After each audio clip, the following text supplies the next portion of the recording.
Okay, so up till now we studied about the uses of coal. ठीक है, आज जो हम start करेंगे that will be the topic destructive distillation of coal.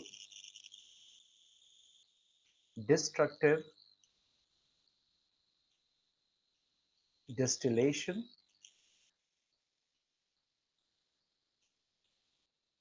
of coal. ठीक है, destructive मतलब वही destruction means to break up. Now we know that coal is not a pure carbon.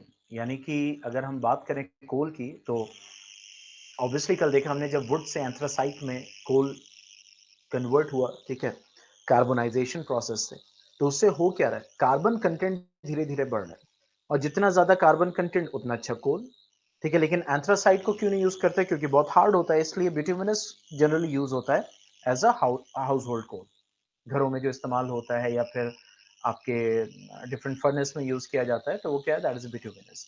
तो बेसिकली कोल जो है, जो जिसके अंदर कार्बन कंटेंट है, तो अगर कोल की हम बात करें तो it is not a pure carbon, यानी प्योर नहीं है, उसके अंदर क्या होता है, मीन्स इम्प्योरिटीज मौजूद होती हैं, गंदगी मौजूद होती है। तो अगर हमें प्योर कार्बन चाहिए, प्योर कार्बन कंटेंट चाहिए, तो हम क्या करते हैं, हम कोल का डिस्ट्रक्टिव डिस्टिलेशन करते हैं, जिससे क्या होता है कि जो आपका प्योर फॉर्म ऑफ कार्बन है ऑलमोस्ट 98%, जिसको हम कोक कहते हैं, तो बहुत सारे प्रोडक्ट हमें तैयार मतलब मिलते हैं। ठीक है, अगर हम प्रोडक्ट की बात करें डिस्ट्रक्टिव डिस्टिलेशन से, हमें क्या क्या मिलेगा, तो प्रोडक्ट में हमें कोक मिलता है, दैट इज ऑलमोस्ट 98% कार्बन। ठीक है, उसके साथ साथ हमें कोल गैस मिलती है जो फ्यूल की तरह भी यूज की जाती है, कोल तार मिलता है जो बहुत सारे पर्पस में यूज किया जाता है, परफ्यूम्स बनाने में, रोड्स बनाने में, एक्सप्लोसिव्स बनाने में। ठीक है, ये सारी चीजें हम स्टडी करेंगे। और एमोनियकल लिक्विड, ठीक है, एमोनियकल लिक्विड, ठीक है, ये हमें मिलता है, ये चार प्रोडक्ट्स हमें मिलते हैं जब हम कोल का डिस्ट्रक्टिव डिस्टिलेशन कराते हैं। तो डिस्ट्रक्टिव डिस्टिलेशन के लिए क्या क्या कंडीशन होती है, एक तो टेम्परेचर क्या होता है, 1000 to 1400 डिग्री सेल्सियस, एक तो ये होता है। ठीक है, 1000 to 1400 डिग्री सेल्सियस पे हम गर्म करते हैं, लेकिन कैसे, in the absence of air, in the absence of air. ठीक है, हम उसको करते हैं, जैसे अगर हम लैब सेटअप की बात करें तो एक टेस्ट ट्यूब लिया,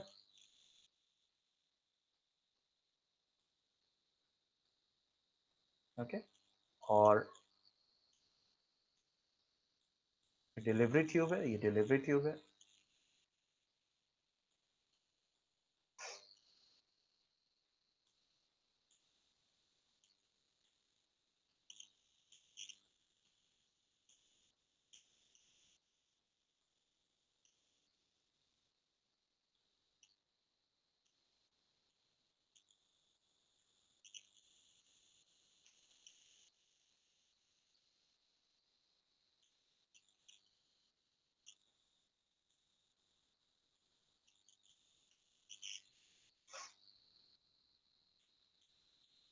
हालांकि ये ऐसे हवा में नहीं लटका होता है, क्लैंप होता है, क्लैंप लगा होता है।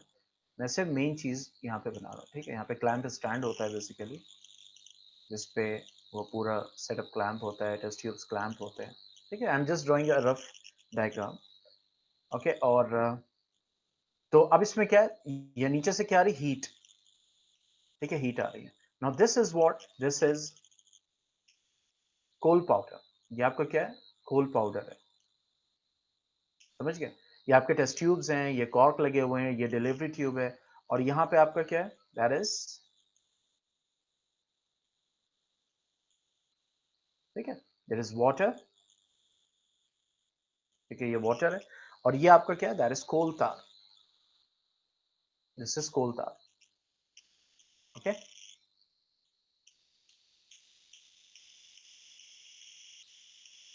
ठीक है, और ये जो वाटर बेसिकली, तो ये क्या डिसॉल्व करेगा, that will dissolve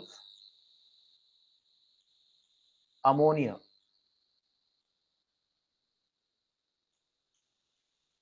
and ammonium salts.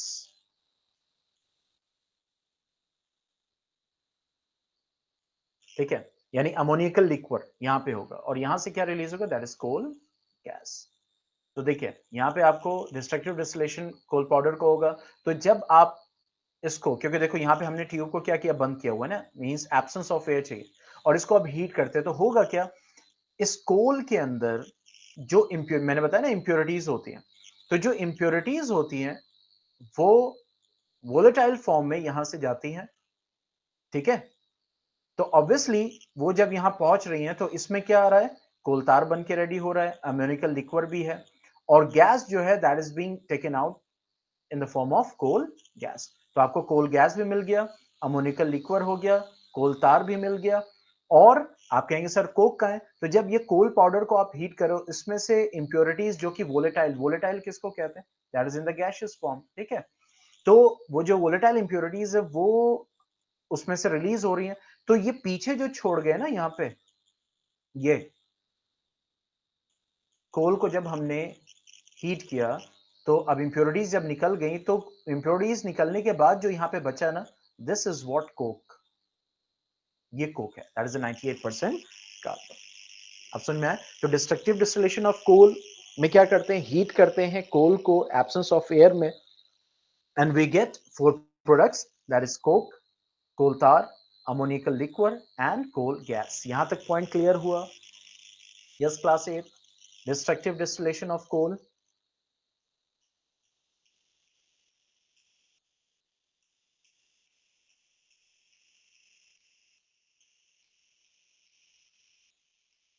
Okay, so let's see it.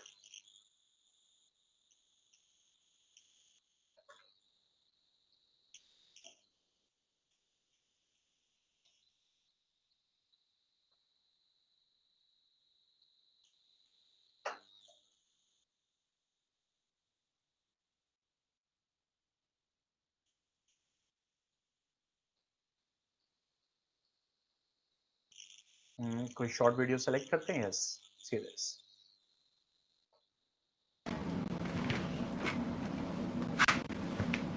देखिए पूरा सेटअप वैसे ही है।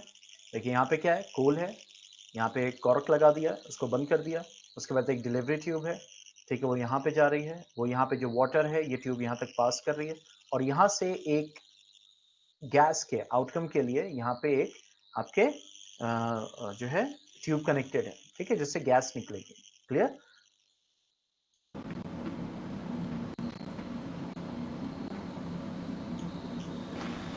This is the lab setup. Lab में इस तरह से सेटअप करते हैं to get what, to do the destructive distillation of coal. अब देखिए जैसे जैसे टाइम पास हो रहा है, देखो क्या हो रहा है, जो इंप्योरिटीज है वो निकल रही है गैसियस फॉर्म में, ठीक है, and that is getting out into this. तो यहाँ पे क्या मिल रहा है, देखो अमोनिकल लिक्वर, और देखो यहाँ पे गैस है, this gas, this is what, this gas is what, that is a coal gas जो यहाँ से रिमूव हुई। अमोनिकल लिक्वर यहाँ पे आ जाएगा, कोल तार यहाँ पे डिपॉजिट हो जाएगा, ठीक है। देखो कोल गैस यहाँ पे इन्होंने बर्न करके भी दिखाया कि गैस इज रिलीजिंग, यहाँ से गैस निकल रही, क्योंकि कोल गैस को फ्यूल की तरह भी यूज किया जाता है, ठीक है। तो यहाँ पे इन्होंने बर्न कर दिया ताकि आपको दिख सके कि गैस रिलीज हो रही है।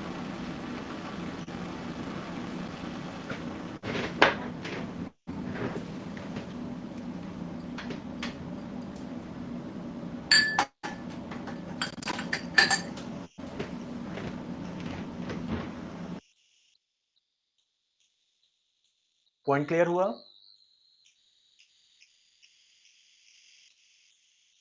यस, आगे बढ़े।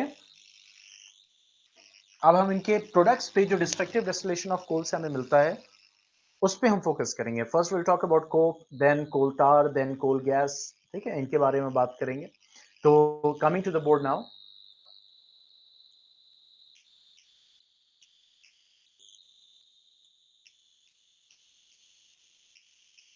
ठीक है, first will talk about what, the coke, ठीक है, दैट इज कोक।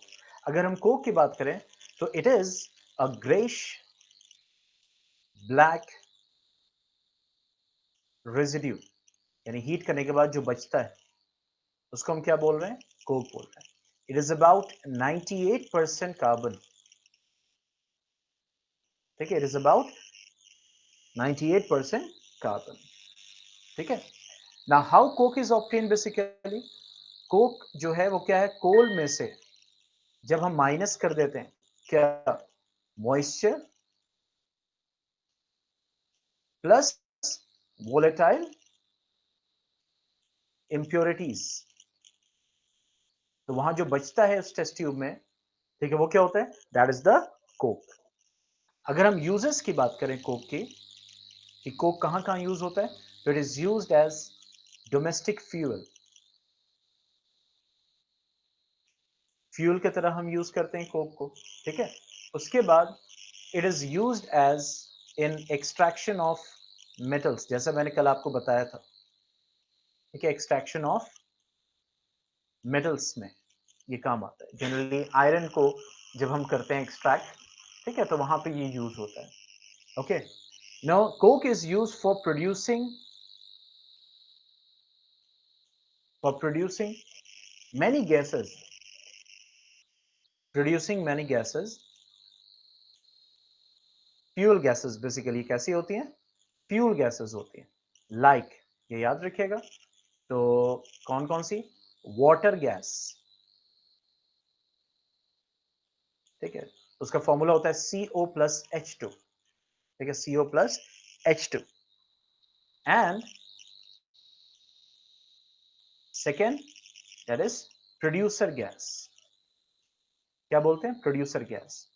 और वो क्या होता है, CO यानी carbon monoxide plus nitrogen, CO+N2। तो इन गैस को बनाने के लिए भी ये क्या होते हैं, मीन्स यूज करे जाते हैं, कोक यूज किए जाते हैं। उसके साथ साथ कोक जो है वो और दूसरे प्रोडक्ट्स तैयार करने में, जैसे कार्बाइड्स, ठीक है, they are use for producing, they are use for producing carbides, ठीक है, they are use for producing carbides. ठीक है। तो ये था कोक के बारे में, कि कोक क्या है और कोक के यूजेस क्या है। Now coming to the next and that is coal तार।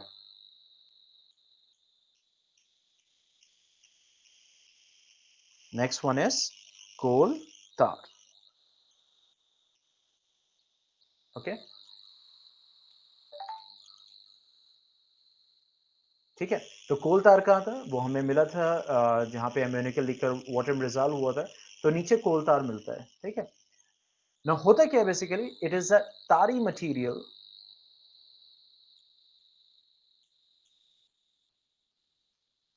ठीक है, मतलब चिपचिपा टाइप का होगा, तारी मटेरियल होगा, ब्लैक कलर का। ठीक है, कैसा होगा, it will be black in colour. और कोल तार बेसिकली अगर आप बात करें तो कोल तार एक सिंगल कंपाउंड नहीं, it is a mixture of 200 compounds of carbon, तकरीबन it is a mixture of,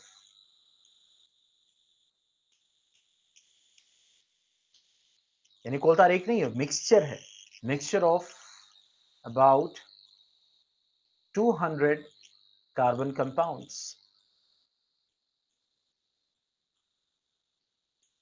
ठीक है।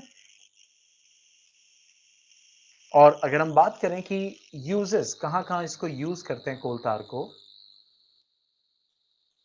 तो जैसे मैंने आपको बताया डाइस बनाने में, एक्सप्लोसिव्स बॉम्ब्स बनाने में यूज किया जाता है। ठीक है, एक्सप्लोसिव बनाने में। उसके बाद ड्रग्स, ड्रग्स बनाने में यूज किया जाता है। परफ्यूम्स बनाने में यूज किया जाता है, एक्सेट्रा एक्सेट्रा। समझ गए? तो ये था कोल तार के बारे में। ठीक है, it is a very tarry like very very viscous, बहुत ही चिपचिपा टाइप का होता है। ठीक है। Now coming to the next and that is coal gas. तो जो इंपॉर्टेंट चीजें हैं इनके बारे में हम लिखवा देंगे। ठीक है, लिखवा रहे हैं बेसिकली। नाउ कोल गैस की बात करें तो इट इज अ मिक्सचर, ये गैस जो है बेसिकली, जो गैस निकलती है, मिक्सचर किसका, हाइड्रोजन का, हाइड्रोजन होता है इसमें, यानी कि जो कोल गैस है हाइड्रोजन है, मीथेन है, मीथेन है, और कार्बन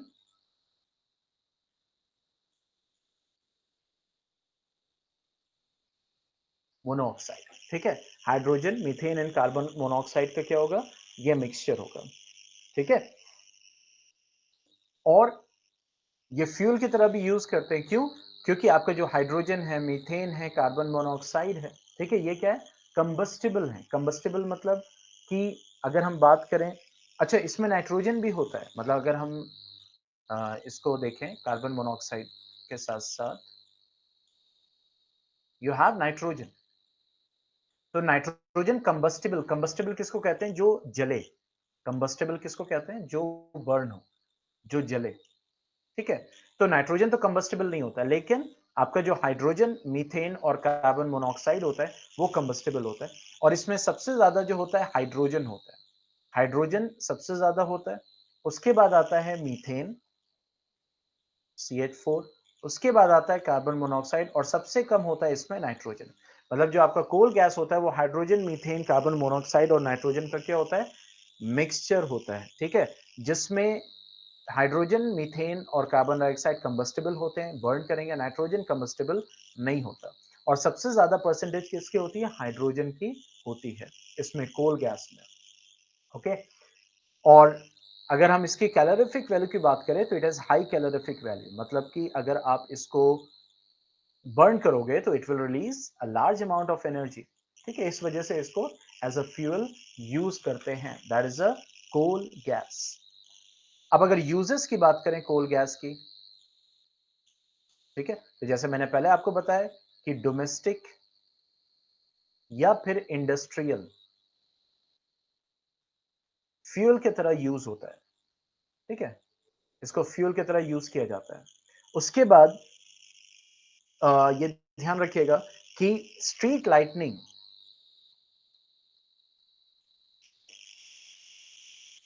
स्ट्रीट लाइटनिंग मतलब कि जो रोड पे लाइट्स होती हैं, स्ट्रीट लाइटनिंग, ठीक है, तो वहां पे कोल गैस का यूज किया जाता है स्ट्रीट के लाइट्स को जलाने के लिए, ताकि जो है वहां रोशनी हो। इसलिए मुंबई में, ठीक है, यानी घरों को मतलब लाइट करने के लिए, फैक्ट्रीज को लाइट या स्ट्रीट्स को लाइट करने के लिए 1950 तक इस कोल गैस को यूज किया गया था, ठीक है, मुंबई में, फॉर स्ट्रीट लाइटिंग, ठीक है। तो इसको याद रखिएगा, मुंबई में 1950, मुंबई until 1950, ओके, ओके। तो वहां पे ये स्ट्रीट लाइटिंग के तौर पे यूज किया गया था ये कोल गैस, वो याद रखिएगा, ठीक है। Is that clear? तो ये कुछ यूजेस है जो मैंने आपको कोल गैस के बता दिए, okay. Now coming to the next and that is petroleum. लेकिन पेट्रोलियम पे जाने से पहले मैं पूछना चाहूंगा, कोई आपको कंफ्यूजन हो तो उसको क्लियर कीजिए, कोई आपके सवाल हो, क्वेश्चन हो तो उसको क्लियर कीजिए।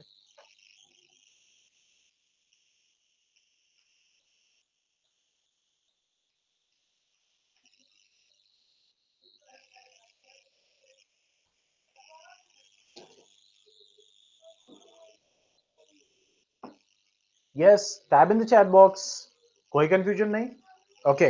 चलिए फिर हम नेक्स्ट बढ़ते हैं, दैट इज पेट्रोलियम। तो कोल यहां पे आपका फिनिश होता है,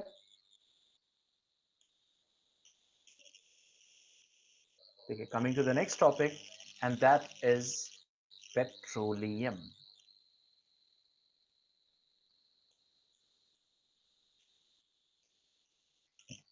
okay. Now if we talk about petroleum, it is made of two words, that is petra and oleum. Petra means rocks, यानी पत्थर, और ओलियम मीन्स ऑयल। तो ये जो आपको ऑयल मिलता है ये पत्थरों के बीच में मिलता है। पेट्रो मीन्स क्या होता है, रॉक्स, और ओलियम मीन्स ऑयल। तो बेसिकली ये पेट्रोलियम क्या, it is a crude oil. This is what, that is a crude oil, and it is what, a viscous, यानी चिपचिपा होता है, and that is you can say dark colour, ठीक है। Colour vary करता है depending on the region and all, ठीक है, डार्क कलर होता है। आपको दिखाता हूं पेट्रोलियम,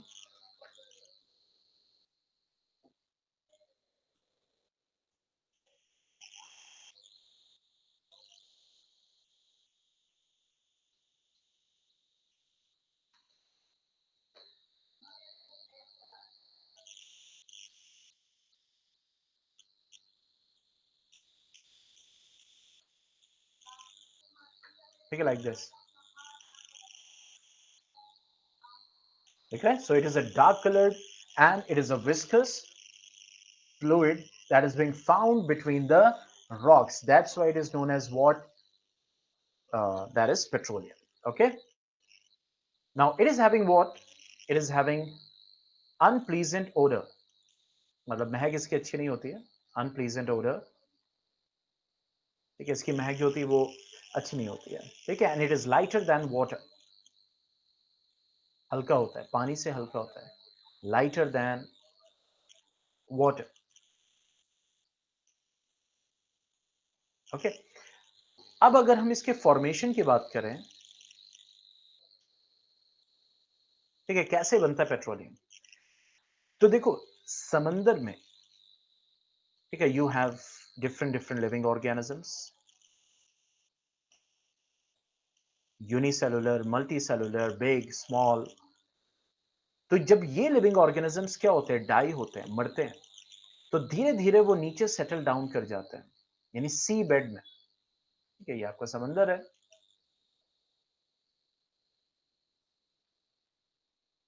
ठीक है, ये आपका सी बेड है. ठीक है, this one is sea bed and this one is what? That is sea, पानी, sea water. And this is surface जो हमें ऊपर दिखाई देता है. तो अब इसमें जो ये लिविंग ऑर्गेनिज्म है, फॉर एग्जांपल ये लिविंग ऑर्गेनिज्म मैं यहाँ पे डॉट से दिखा दे रहा हूँ. तो अभी ये तो जी रहे हैं, फिर जब ये मर जाते हैं, when they die, what happened? They get settle down. ठीक है, तो वो सी बेड तक जाते हैं और यहाँ पे वो धीरे धीरे धीरे अंदर दबते चले जाते हैं. ठीक है, और अगर सी बेड के नीचे देखें, you have what? You have different rock pattern. ठीक है, you have different rock patterns.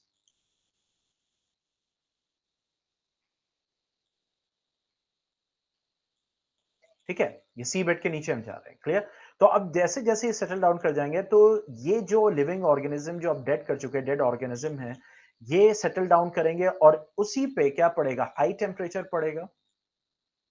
High temperature and high pressure. High pressure. तो स्लोली स्लोली स्लोली ये जो हमारे लिविंग ऑर्गेनिज्म जो अब डेड हो चुके हैं, जो अंदर दब गए हैं, तो स्लोली स्लोली स्लोली वो कन्वर्ट हो जाएंगे किसमें? पेट्रोलियम में. किसमें कन्वर्ट हो जाएंगे? पेट्रोलियम में. और वो जो आपके पत्थर के क्रिवाइसेस होंगे, जो जगहें होंगी, क्योंकि जाहिर सी बात है, ऐसा तो नहीं होता फुल, कहीं ना कहीं थोड़ी सी जगह होगी और नीचे चलते चले जाएंगे. तो you have the crevices and the space and all everything. ठीक है, तो वहां पे आपको क्या मिलेगा? You will get what? The petroleum. और यहीं पे जब ये आपका पेट्रोलियम क्रूड ऑयल यहाँ पे बनेगा किससे? डेड ऑर्गेनिज्म से. जो समंदर के डेड ऑर्गेनिज्म है वहां पे ये बनेगा. ठीक है. अब आप जान के ताज्जुब करेंगे कि यहीं पे आपको ऊपर की तरफ क्या मिलेगा? यहाँ पे मिलेगी आपको नेचुरल गैस. यानी पेट्रोलियम के ऊपर क्या मिलेगी? Natural gas. वहीं पे, तो जहां पे ऑयल होता है उसी के ऊपर ये गैस मौजूद होती है. नेचुरल गैस मौजूद होती है. इसीलिए जब ड्रिलिंग होती है तो ये गैस बाहर आती है. उसके बाद जो है ये पेट्रोलियम बाहर आता है. ठीक है, तो पेट्रोलियम के ऊपर क्या होता है? ये नेचुरल गैस अवेलेबल होती है. ठीक है, इज दैट क्लियर? तो पेट्रोलियम किससे बना? कोल किससे बना था? From the dead plants. Petroleum किससे बना? That is the dead organisms found in the sea. ठीक है, स्लोली स्लोली ग्रेजुअली जो है वो वहां पे प्रेशर पे, हाई टेम्परेचर पे बनते चले गए और वो कन्वर्ट होते चले गए किसमें? आपके पेट्रोलियम में. कोई कंफ्यूजन इसमें? ठीक है, अब ये बात उठती है कि कितने डेप्थ पे मिलते हैं. देखो, अगर पेट्रोलियम की खुदाई देखे जाए तो ये फ्यू हंड्रेड, मतलब कि फ्यू हंड्रेड मीटर से, फ्यू हंड्रेड मीटर से 2 to 3 किलोमीटर तक की डेप्थ पे, गहराई पे आपको मिल सकते हैं. 2 से 3 किलोमीटर की डेप्थ पे आपको मिल सकते हैं. ठीक है, जैसे हम इंडिया की बात करें, अगर इंडिया की, तो इंडिया में कौन कौन सी जगह है जहां पे आपको पेट्रोलियम मतलब मिलता है? That is Gujarat. ठीक है, इसके साथ साथ असम, बॉम्बे हाई,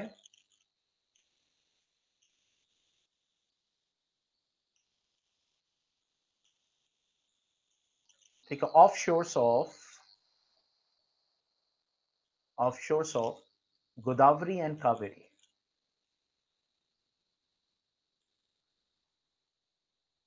ठीक है। यहां पे क्या होता है, you get what the petroleum, okay. और आप ये याद रखिएगा, the first the first oil well, यानी कुआं जो खोदा गया था, oil well was drilled in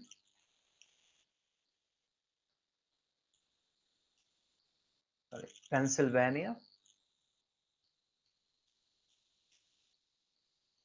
that is Pennsylvania,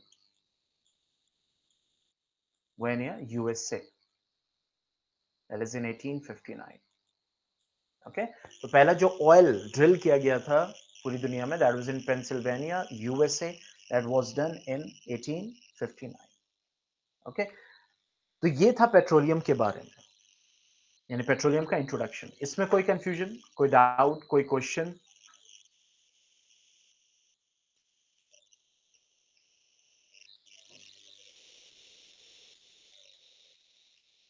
yes, type in the chat box. चलिए, अब बात करते हैं कि जो पेट्रोलियम के कंपोनेंट्स हैं, यानी कि जो हमें पेट्रोल मिलता है, डीजल मिलता है, पेट्रोलियम जेली मिलता है, जिसकी वैसलीन देखिए उस पे लिखा होता है। आप वैसलीन का डब्बा देखोगे तो उस पे आपको दिखाई देगा, दैट इज पेट्रोलियम जेली लिखा हुआ दिखाई देगा, ठीक है। तो ये जो प्रोडक्ट्स हैं ये कैसे मिलते हैं? जैसे हमने डिस्ट्रक्टिव डिस्टिलेशन ऑफ कोल जब किया, तो उससे हमें कोक भी मिला, कोल तार भी मिला, कोल गैस भी मिला, एमोनिकल लिक्विड भी मिला। तो पेट्रोलियम किस प्रोसेस से हमें ये सारे प्रोडक्ट्स देता है, and that is called what, the refining of petroleum, refining of petroleum, ठीक है। और ये जो रिफाइनिंग होती है पेट्रोलियम की, वहां पे कोल का डिस्ट्रक्टिव डिस्टिलेशन हुआ था, यहां पे हम करते हैं फ्रैक्शनल डिस्टिलेशन ऑफ पेट्रोलियम। एक पूरा एक फ्रैक्शन, एक कॉलम टाइप का बनता है, फ्रैक्शनल डिस्टिलेशन ऑफ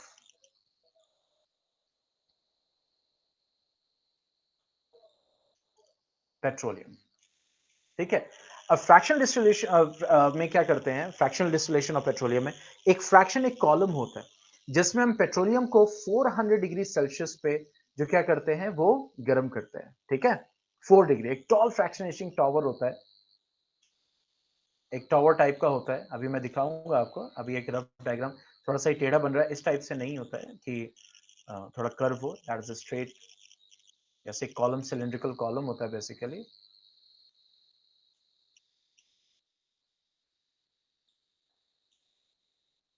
ठीक है, ओके।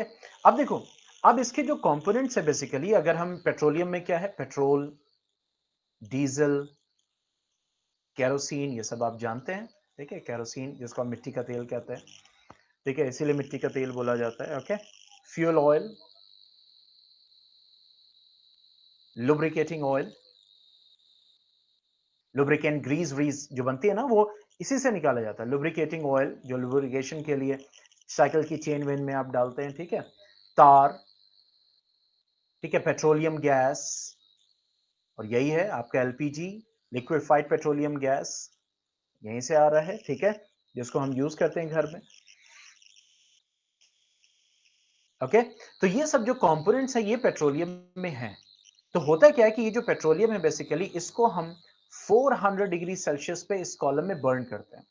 तो होता क्या है, देखो, हर कंपोनेंट का अपना अलग अलग बॉइलिंग पॉइंट होता है, यानी जैसे जैसे आप टेम्परेचर बढ़ाओगे, तो किसी का बॉइलिंग पॉइंट कम है तो वो जल्दी वेपर में चेंज हो जाएगा, किसी का बॉइलिंग पॉइंट बहुत ज्यादा है तो वो बाद में वेपर में चेंज होगा। तो इससे क्या होता है, depending on the difference in boiling point, depending on the difference in boiling point, ये कॉन्सेप्ट है, ये सारे के सारे जो कंपोनेंट्स होते हैं वो अलग अलग लेवल पे इकट्ठा हो जाते हैं, ठीक है, difference in boiling point, okay, जैसे मैंने आपको बताया 4-5 चीजें आपने मिक्स करके गर्म की, तो किसी का बॉइलिंग पॉइंट कम है, तो वो जल्दी वेपर में चेंज होगा और वो जल्दी ऊपर चला जाएगा। और जिसका बॉइलिंग पॉइंट ज्यादा है, वो देर में वेपर में चेंज होगा और वो नीचे की तरफ रहेगा। तो जब 400 डिग्री सेल्सियस पे धीरे-धीरे हम बर्न करते हैं, तो सबसे ऊपर जो निकल के आती है वो petroleum gas, that is the petroleum gas. उसके नीचे we get what? The petrol. उसके नीचे we get kerosene, then we get what? That is the sequence. Diesel, then we get what? Fuel oil, ठीक है? Then we get lubricating oil, ठीक है? Then we get what? tar, जिसका वही Greece व्रीस and all ये सारी चीजें बनती है।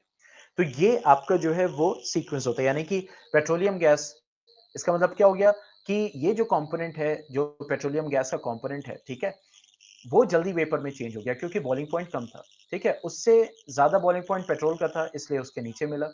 उससे ज्यादा बॉइलिंग पॉइंट इसका था, इसलिए उसके नीचे मिला। उससे ज्यादा बॉइलिंग पॉइंट डीजल का था, इसलिए इसके नीचे। तो depending on the difference in boiling point, we get different components of the petroleum. हमें पेट्रोलियम के डिफरेंट डिफरेंट कंपोनेंट्स मिल जाते हैं, जैसे मैं आपको दिखाऊं।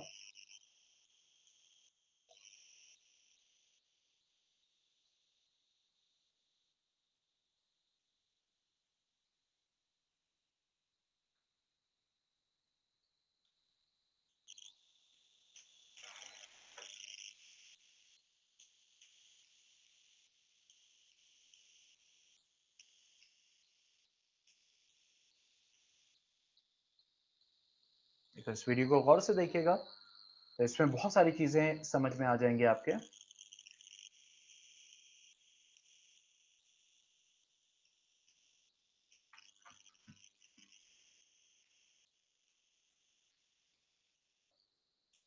Must be refined to make it into usable products. Depending on the type of crude oil, it is treated by different refining processes to turn it into many useful end products. Mainly these products are fuels, lubricating oils, waxes, chemicals, plastics and many other products used every day in modern society. The refining process takes place in 3 steps to change the crude oil into finished products. In this process, the first step is to separate the crude oil into its naturally occurring components. This is known as separation and is accomplished by applying heat through a process called distillation. To simplify the process, we consider one tower where distillation process is taking place.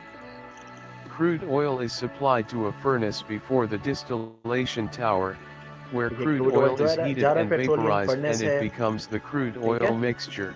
The vapor and liquid mixture is then जिससे वो fed crude oil into क्या the हो रहा है, bottom गर्म हो रहा है। section of the tower. The feed section तो is the देखो, जैसे hottest जैसे point ऊपर in जा the रहा है तो टेम्परेचर कम distillation होता चला tower जा रहा and है, can reach नीचे as सबसे high ज्यादा as टेम्परेचर। तो 400 जिसका degrees बॉइलिंग C. पॉइंट कम होगा वो जल्दी वेपर Components में that चेंज are हो जाएगा, still ऊपर liquid चला at जाएगा। this elevated जिसका बॉइलिंग पॉइंट temperature ज्यादा become the होगा, tower's देखो यहाँ bottom पे क्या है, जिसका product. बॉइलिंग पॉइंट ज्यादा होगा वो नीचे रह जाएगा। Components that are in okay, vapor देखो form जैसे जैसे rise ऊपर up जा the रहा है कम tower boiling through a point वाले होगा। series of distillation देखो टेम्परेचर stages. ऊपर कम होता चले जा रहा है, The नीचे ज्यादा होता temperature चला जा रहा है। तो decreases as the according to the vapors difference in the rise boiling through the point, tower ये and the क्या होंगे? components सेपरेट हो जाएंगे। condense. The yield from a distillation tower refers to the relative percentage of each of the separated components, known as product streams. Products from the distillation tower range from gases at the top to very heavy, viscous liquids at the bottom. In all cases, these product streams are still considered unfinished and require further processing to become useful products. Light products, light ends are further separated into ठीक propane, है, normal butane, I and think clear isobutene. हो गया होगा कि कैसे This fractional stream is distillation होता often है, कैसे referred to पेट्रोलियम as से different different liquefied products petroleum obtain gas. किए जाते हैं। क्लियर हुआ? Type in the chat box.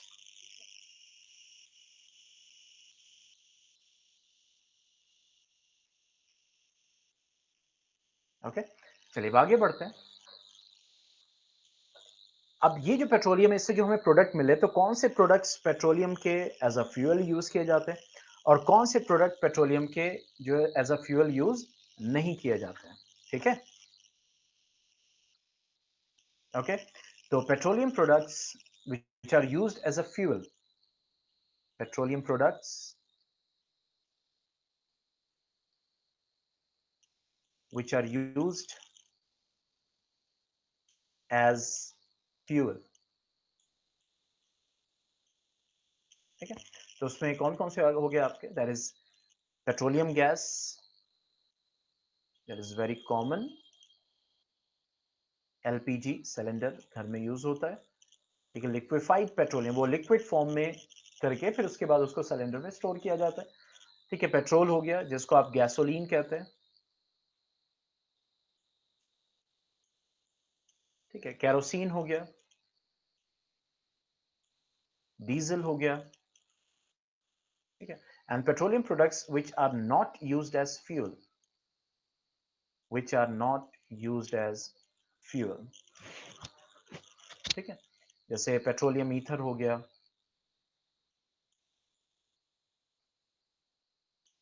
ठीक है। उसके बाद आपका लुब्रिकेटिंग ऑयल हो गया, लुब्रिकेटिंग ऑयल जो मशीन्स में यूज किया जाता है ताकि वो स्मूथ रन करे। ग्रीज हो गया, ग्रीज आप जानते ही हैं। पेट्रोलियम जेली वैसलीन में यूज होता है, petroleum jelly, okay. Paraffin wax,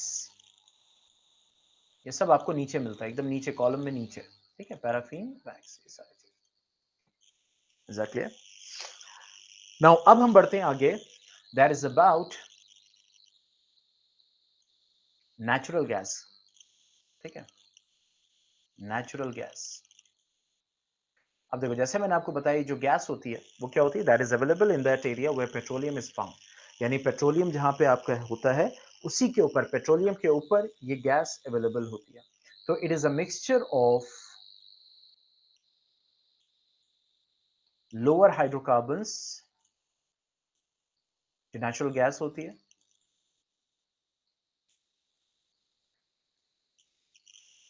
hydrocarbons.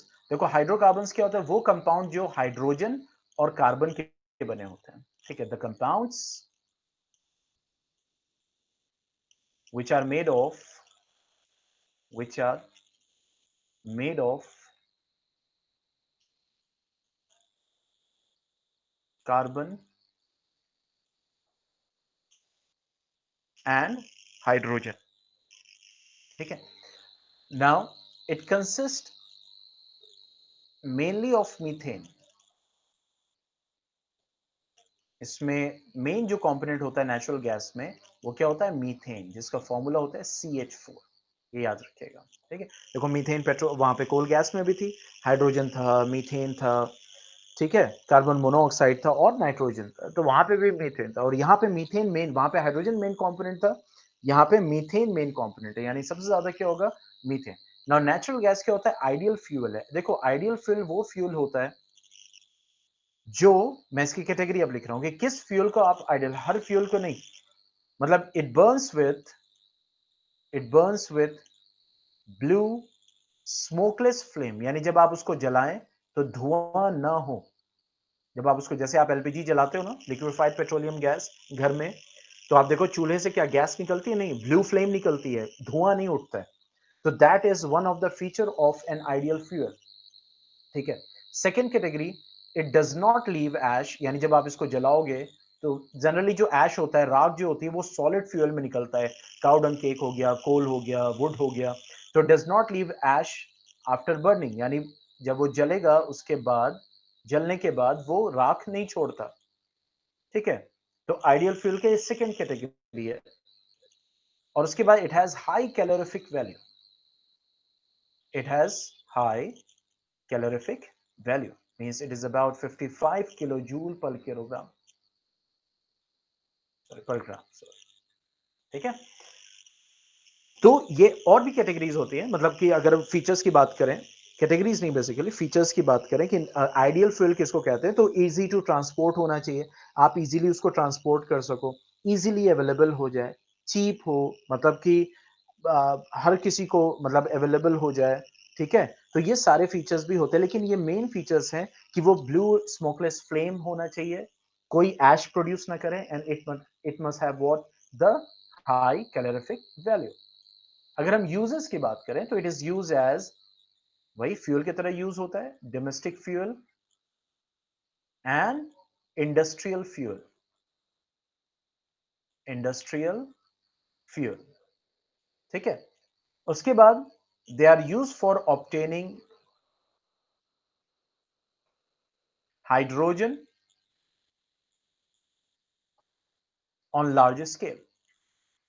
Hydrogen को प्रोड्यूस करने के लिए लार्ज स्केल पे इंडस्ट्रियल प्रोडक्शन ऑफ हाइड्रोजन, जिसको आप कह सकते हैं, ठीक है। It is use for manufacturing, it is use for manufacturing carbon black, carbon black, carbon black बनाने में इसको यूज किया जाता है। अब देखो नेचुरल गैस है तो ये तो गैस फॉर्म में ना, तो इसी नेचुरल गैस को जैसे डोमेस्टिक फ्यूल ही हुआ, आपका जो ऑटो होता है जिसको आप कहते हो सीएनजी, तो क्यों सीएनजी कहते हैं? That is a compressed natural gas, यही नेचुरल गैस होती है। जैसे पेट्रोलियम गैस किस फॉर्म में है? LPG, liquefied. तो इसी तरह सीएनजी है, दैट इज कंप्रेस्ड,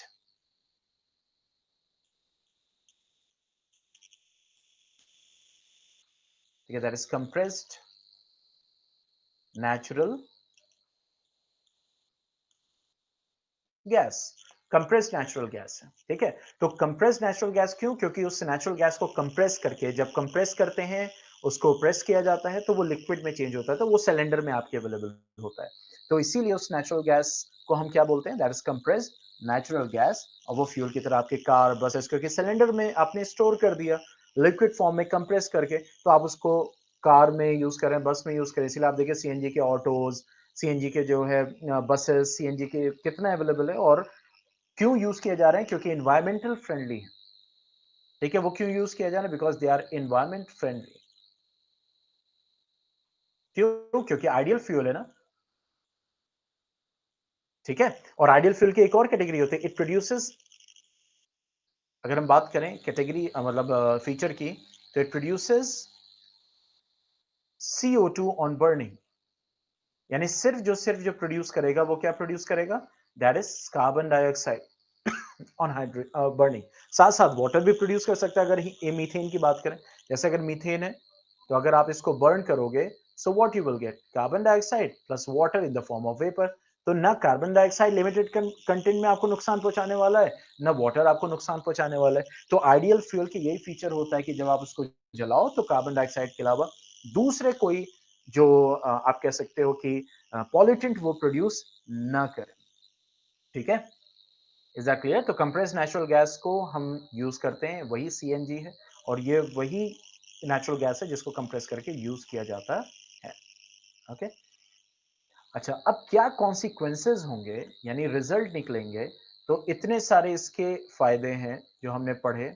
तो what is the consequences, what are the consequences of mining of petrol, of coal and petroleum? यानी अगर एक्सेस में हम करें उसको, एक्सेसिव माइनिंग, ज्यादा माइनिंग करें, कोल निकाले, पेट्रोलियम निकाले, तो क्या होगा? क्या नुकसानात है?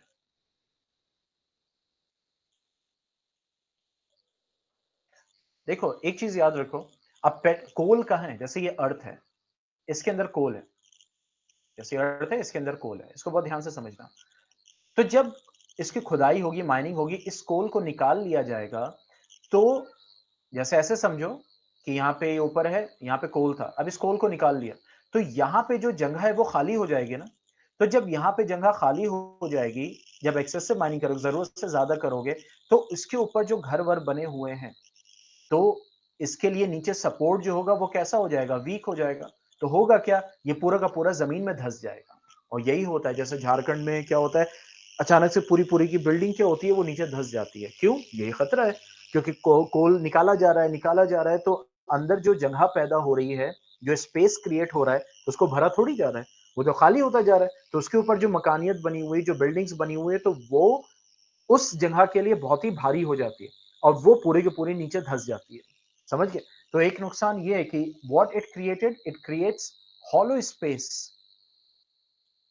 अगर कोल की स्पेसिफिकली बात करें, तो ये हॉलो स्पेस कर देगा। ज्यादा माइनिंग करेंगे तो एनर्जी क्राइसिस हो जाएगी, आगे के लिए अवेलेबल, क्योंकि ये 1-2 दिन में बन के कोल और पेट्रोलियम तैयार नहीं होते हैं। It takes millions of years to form coal and petroleum. Okay, तो मेन जो है आपका क्या है कि मींस फॉर एग्जांपल अगर आप देखें, जो मेन है that is the hollow space और एनर्जी क्राइसिस हो जाएगी। और अगर हम कोल और पेट्रोलियम की बात करें, तो जब इनको हम बर्न करेंगे, देखो एक्सेसिव माइनिंग से ये होगा hollow space and energy crisis. और जब आप इनको बर्न करोगे कोल एंड पेट्रोलियम के, तो ये पॉल्यूटेंट प्रोड्यूस करेंगे, प्रोड्यूस ही करेंगे आप। चाहे पेट्रोल जलाओ, चाहे डीजल जलाओ, चाहे कोल जलाओ, चाहे कोक जलाओ, तो ये पॉल्यूटेंट तो प्रोड्यूस करेंगे ना। ठीक है, और जब ये पॉल्यूटेंट प्रोड्यूस करेंगे तो होगा क्या, मतलब जब आप बर्न करोगे तो they will produce what, pollutants. ठीक है, okay, then that what they will form, what they will cause, they will cause global warming।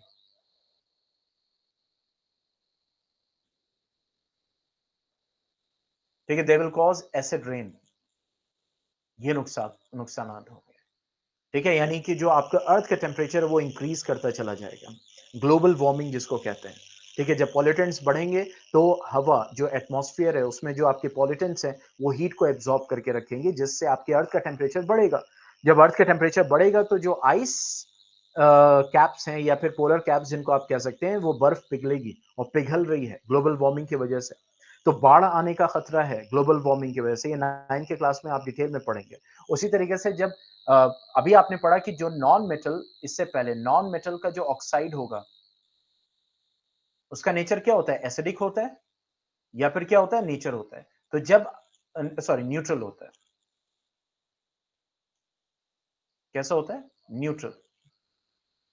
Okay, तो बहुत सारे जब आप बर्न करोगे तो क्या प्रोड्यूस होगा, सल्फर डाइऑक्साइड, ये क्या है, non metal oxide. Nitrogen dioxide, ये क्या है, नॉन मेटल ऑक्साइड। आपने पढ़ा हो कार्बन डाइऑक्साइड, जब एक्सेस में होता है तब उसको पॉल्यूटेंट कहते हैं। कार्बन डाइऑक्साइड नॉर्मल कंसेंट्रेशन में पॉल्यूटेंट कंसिडर नहीं किया जाता है। तो जब आप पॉल्यूटेंट यानी कि ये फॉसिल फ्यूल्स बर्न करोगे तो ये पॉल्यूटेंट्स प्रोड्यूस करेंगे, और जब ये पानी के साथ मिलेंगे बारिश में तो they will produce what, acid. क्योंकि हमने पढ़ा है कि नॉन मेटल जो ऑक्साइड होते हैं, सल्फर नॉन मेटल है, नाइट्रोजन नॉन मेटल है, तो non metal oxide acidic nature का होता है या फिर न्यूट्रल नेचर का होता है। तो यहाँ पे जब बारिश होगी और वो पानी से मिक्स होंगे तो क्या प्रोड्यूस करेंगे, एसिड। और वही एसिड जो होती है वो गिरती है, तो उसी को हम क्या बोलते हैं, एसिड रेन बोलते हैं। समझ गए, ठीक है। तो यहां से हमें यह समझ में आया कि ये जो आपके फॉसिल फ्यूल हैं इनको जब यूज किया जाएगा तो नुकसानात हैं। तो उन नुकसानात को हमने देखा कि मेजर लेवल पे क्या होगा, ग्लोबल लेवल पे क्या होगा। एक तो ग्लोबल वार्मिंग होगी और दूसरा क्या होगा, एसिडिक रेन होगा। और एक्सेसिव माइनिंग अगर हम करेंगे जरूरत से ज्यादा तो क्या होगा, वो अर्थ में एक हॉलो स्पेस क्रिएट कर देगा, जिससे जो है एक्सीडेंट्स होने के चांसेस बहुत बढ़ जाएंगे। और एनर्जी क्राइसिस, मतलब कि आपने खुदाई तो कर ली लेकिन उतना कंजम्पशन ही नहीं है, तो वो क्या होगा, आपका फ्यूल बर्बाद होगा ना। तो जिससे क्या होगा, फ्यूचर में जाके क्राइसिस आएगी, कमी आएगी। ठीक है, so this was all about coal and petroleum. ठीक है, कोल एंड पेट्रोलियम, यहां पे ये चैप्टर आपका फिनिश होता है। ओके, कल जो है हम पढ़ेंगे दैट इज मैथमेटिक्स। ठीक है, मैथमेटिक्स हम स्टार्ट करेंगे। Okay, any question from this chapter?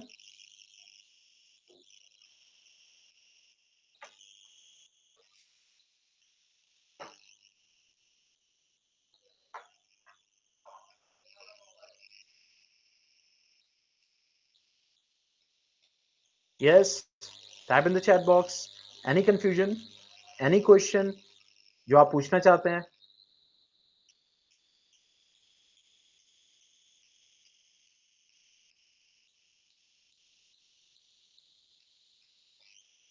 Okay, ठीक है। तो आज ये चैप्टर अभी अपलोड होगा तो आप उसको देखिएगा, क्विज अटेंड कीजिएगा। तो आज हमने 5 चैप्टर्स फिनिश कर दिए साइंस के। ठीक है, और कल हम मैथ्स स्टार्ट करेंगे और that will be understanding quadrilateral. Okay, so stay home, stay safe, good bye.